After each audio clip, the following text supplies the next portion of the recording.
उसने मेरे इतने इतने बाल काट दिए, शर्म आ रही। सॉरी, आदमी नहीं, क्या लड़की। Hello everyone, welcome back to my YouTube channel. तो कैसे हैं आप सब लोग?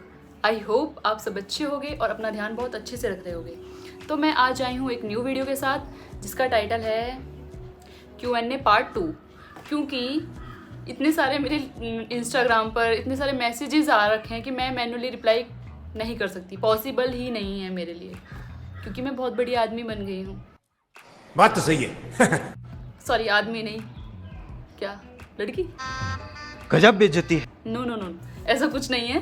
बट बहुत सारे मैसेजेस थे जिसकी वजह से मैं एक एक करके रिप्लाई नहीं कर पा रही थी। तो मैंने सोचा कि एक Q&A पार्ट 2 का वीडियो मैं बना देती हूँ, जिससे सबकी क्वेरीज जो हैं वो कवर अप हो जाएंगी और सबको सबके क्वेश्चंस का आंसर मिल जाएगा। बात तो सही है। और मेरी एक वीडियो बन जाएगी। मुझे टाइटल मिल भी नहीं रहा था कि मैं क्या बनाऊँ वीडियो, तो दिमाग लगा लिया मैंने। तेज हो रहा है। तो हम शुरू करते हैं। मैंने क्वेश्चंस नोट डाउन कर लिए हैं इसमें। तो मैं जिसने क्वेश्चन लिखा है उसका नाम भी मैं बताने वाली हूँ, ठीक है। तो आकृति ने पूछा है मुझसे कि आपने अपने बाल छोटे क्यों करा दिए। ये क्वेश्चन आया मेरे पास। तो मैंने अपने बाल इसलिए छोटे करा दिए कि मैंने अपने हेयर्स में कलर कराया था, और कलर कराने के बाद मैंने बहुत अच्छे से केयर भी की, बट फिर भी मेरा हेयर बिल्कुल डैमेज हो गया। और मैं उस डैमेज हेयर पे भी मतलब मैं केयर कर रही थी, प्रॉपर मास्क लगाना, कंडीशनिंग करना, बट कुछ भी रिजल्ट नहीं मिल रहा था मुझे। और मैं परेशान हो गई। मैं गई सैलून में ट्रिम कराने के लिए, बट जब मैंने उससे कहा कि आप मेरे डैमेज हेयर निकाल दो, तो उसने कहा आपके सारे हेयर डैमेज हो चुके हैं। तो म्यूजिक। उसने मेरे इतने इतने बाल काट दिए। 2 साल की मेहनत मेरी ख़त्म। तो मैंने भी कटवा ली है कि भाई जब डैमेज हेयर है वो सही नहीं हो सकता तो क्या ही मतलब। इसलिए मैंने अपने हेयर शॉर्ट करा दिए। इतने भी शॉर्ट नहीं, मतलब शॉर्ट हैं, पहले से तो काफ़ी शॉर्ट है। ओके, ये सारे क्वेश्चन मतलब मिले जुले हैं कि बहुत अलग अलग टाइप्स ऑफ क्वेश्चंस हैं, तो बोर मत होना आप लोग। दूसरा क्वेश्चन है, सौरभ ने मुझसे पूछा है, आप कितने साल से जॉब कर रहे हो और किस डिपार्टमेंट में हो। तो मैं आपको बता दूं, मैं 6 साल से जॉब कर रही हूँ और मैं पुलिस डिपार्टमेंट में हूँ। क्या बोला तूने? और ये भी क्वेश्चन था कि आपकी पोस्टिंग कहाँ पर है। मेरी पोस्टिंग सीतापुर में है, जो लखनऊ के पास पड़ता है। मैं यूपी पुलिस में जॉब करती हूँ। तो 6 साल हो चुके हैं मुझे, पता नहीं लगता नहीं, देख के लगती नहीं हूँ मैं 6 साल से नौकरी कर रही हूँ। Okay, third question is, Snehlata ने पूछा है, जब आप डीमोटिवेट होते हो तो क्या करते हो। ये क्वेश्चन तो बहुत सही है, क्योंकि डीमोटिवेशन तो हर किसी की लाइफ में आता है। ऐसा नहीं है कि भाई मेरी लाइफ में डीमोटिवेशन नहीं आता है या मैं बस लोगों को मोटिवेट करती हूँ तो मैं कभी डीमोटिवेट ही नहीं होती होंगी। तो डीमोटिवेशन जब आता है मुझे, तो मैं वो काम करती हूँ जिससे मुझे सबसे ज़्यादा खुशी मिलती है। जैसे मुझे पैसे कमाना बहुत अच्छा लगता है, वो भी मेहनत से। ऐसे नहीं कि मतलब ऐसे तो मम्मी से ले लिए, पापा से ले लिए, वो वाला नहीं, मेहनत से कमाना। तो मैं कुछ ऐसी चीज़ें सीखती हूँ कि जिससे मैं इन फ्यूचर मतलब ग्रो कर सकती हूँ। और डीमोटिवेट फील करती हूँ तो मैं जर्नलिंग कर लेती हूँ। जो भी मेरे दिमाग में चल रही होती खिचड़ी, मैं उसे लिख लेती हूँ, और लिख लिख के रखती नहीं हूँ, फाड़ देती हूँ फिर कुछ जब दिमाग सही हो जाता है। और डीमोटिवेट होती हूँ तो और मैं लॉन्ग वॉक पे चली आती हूँ, वॉक भी कर लेती हूँ, 2-2 3-3 किलोमीटर चल लेती हूँ मैं पैदल पैदल पैदल। और स्कूटी से मैं ऐसे ऐसे राउंड लगा लेती हूँ, कभी भी बाहर निकल के स्लो स्कूटी चला के अपना निकल जाती हूँ। और बहुत ही ज़्यादा डीमोटिवेशन फील हो रहा हो तो फिर मैं अपनी मम्मी से बात कर लेती हूँ। उनको मैं मतलब जब उस लेवल पे जाके अपनी मदर को मैं बताती हूँ, जब मेरे से चीज़ें हैंडल नहीं हो रही होती, मैं बिल्कुल डीमोटिवेट, मतलब मोटिवेशन 0% हो जाता है मेरा, तब मैं उस लेवल पे मम्मी को बताती हूँ कि अब ख़त्म है, अब मुझे संभाल लो।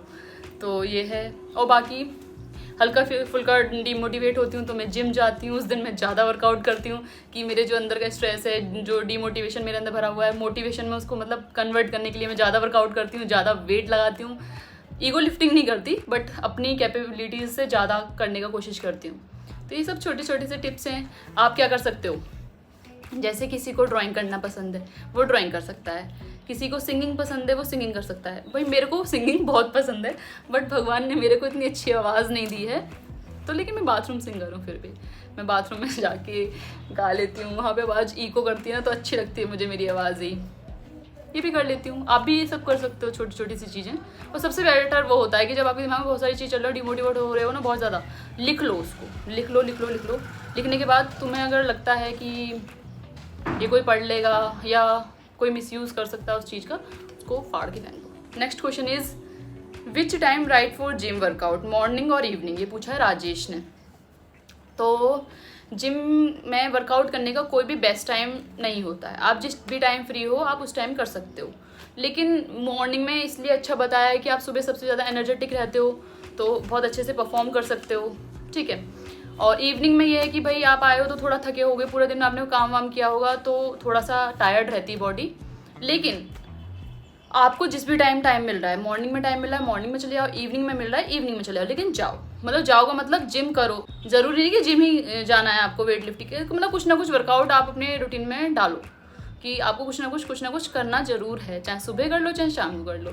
अब मैं मतलब जो मैंने नोटिस किया है वो है, अगर आप कार्डियो वगैरह ज़्यादा करते हो, वेट लॉस जर्नी पर हो, तो मॉर्निंग जो वर्कआउट है शेड्यूल होगा जिम जाना आपके लिए ज़्यादा बेस्ट रहेगा, क्योंकि मॉर्निंग में आपका खाली पेट रहता है और उससे कैलोरीज ज़्यादा बर्न होती हैं। इवनिंग में जाओगे तो आप 4-5 महीने ले चुके होगे, उसके बाद वर्कआउट करोगे तो वो वेट गेनिंग में थोड़ा सा हेल्पफुल होता है, ठीक। Next question is please start daily vlog, Abhay ने कहा है। तो डेली व्लॉग करना मेरे लिए पॉसिबल नहीं हो पाता क्योंकि बहुत ज़्यादा काम होता है और सब कुछ मुझे अकेले ही करना है, इवन कोई कैमरा भी नहीं पकड़ सकता मेरा। अगर मैं व्लॉग करूँगी तो मतलब मुझे खुद ही शूट करना है, खुद ही सब करना है, सब कुछ खुद ही करना है। तो मैं सोचती हूँ कि मैं स्टार्ट करूँ बट मैं नहीं कर पाती हूँ। आई होप मैं कर पाऊँ, करूँगी तो ज़रूर डालूँगी, कोशिश करूँगी मैं। नेक्स्ट क्वेश्चन इज़ निकिता ने पूछा है आप क्या यूज़ करते हो अपनी स्किन पर, बहुत ग्लो करती है और क्लियर है। मैं अपनी स्किन पे कुछ नहीं यूज़ करती हूँ, कुछ छोटी छोटी चीज़ें हैं, बहुत ऐसा नहीं है कि बहुत ज़्यादा फैंसी कुछ स्किन केयर है, वो नहीं करती। एक ब्रिलांटे मैक्स करके सीरम है, मैं वो यूज़ करती हूँ। सेटाफिल का मॉइस्चराइज़र है वो यूज़ करती हूँ, और बायोडर्मा का सनस्क्रीन है वो यूज़ करती हूँ। बट ये है कि सबकी स्किन एक टाइम पर क्लियर से मतलब हमेशा क्लियर नहीं रह सकती है, कभी ना कभी ब्रेकआउट्स हो जाते हैं, जैसे पीरियड्स आने वाले हों तो उससे पहले कोई ना कोई पिंपल आ जाएगा। अभी मेरे 2 आए हुए हैं, मैंने पिंपल पैच लगाए हुए, एक यहाँ है एक यहाँ है, शुरुआत हो चुकी है, अब ये हट जाएंगे। पिंपल पैच लगाया तो ये मतलब जल्दी सही हो जाएंगे और निशान नहीं बनेगा इसका। और पानी ज़्यादा पियो और सिट्रस फ्रूट्स जो होते हैं वो खाओ, अगर नहीं खा पा रहे तो विटामिन सी की टैबलेट ले सकते हो, जो लिमसी आती है वो। बाकी मैं सोच रही हूँ कि जो होम रेमेडीज़ मैं लगाती हूँ अपने फेस पे वो आप लोगों के साथ में शेयर कर दिया करूँगी शॉर्ट्स में, ठीक है। नेक्स्ट क्वेश्चन इज़ लक्ष्य ने पूछा है please share your gym routine share करूँ तो उसके ऊपर मुझे पूरा डिटेल्ड वीडियो बनाना होगा, तो मैं इसमें एक वीडियो बना सकती हूँ अच्छे से कि मैं क्या करती हूँ, कैसे करती हूँ, क्या खाती हूँ जिम जाने से पहले, जिम जाने के बाद। तो एक टॉपिक मुझे मिल गया है तो इस पर नेक्स्ट वीडियो आती है, ठीक है। अर्नव ने पूछा है are you in a relationship, please tell your boyfriend name. इतनी बड़ी चीज़ मैं ऐसे तो नहीं रिवील नहीं कर सकती हूँ कि भाई मैं रिलेशनशिप में हूँ या नहीं हूँ और मेरे बॉयफ्रेंड का नाम क्या है। इतनी बड़ी चीज़ ऐसे रिवील करना अच्छा नहीं रहेगा, मुझे शर्म आ रही है। नौटंकी मुझसे कितनी भी करा लो, आराम से कर लूँगी बैठ के, समझ रहे हो आप। तो इसका आंसर मैं कर चुकी हूँ वैसे प्रीवियस वीडियोस में, आप लोग जाके देख सकते हो। अगर जिसने नहीं देखी होगी उसके लिए ये वो है, क्या कहते हैं, टास्क है, आप देख लेना पीछे वाली वीडियो में जाके कि क्या है मेरे बॉयफ्रेंड का नाम और मैं रिलेशनशिप में हूँ या नहीं हूँ, ठीक है। और कृष्णा ने पूछा आपका बर्थडे कब आता है।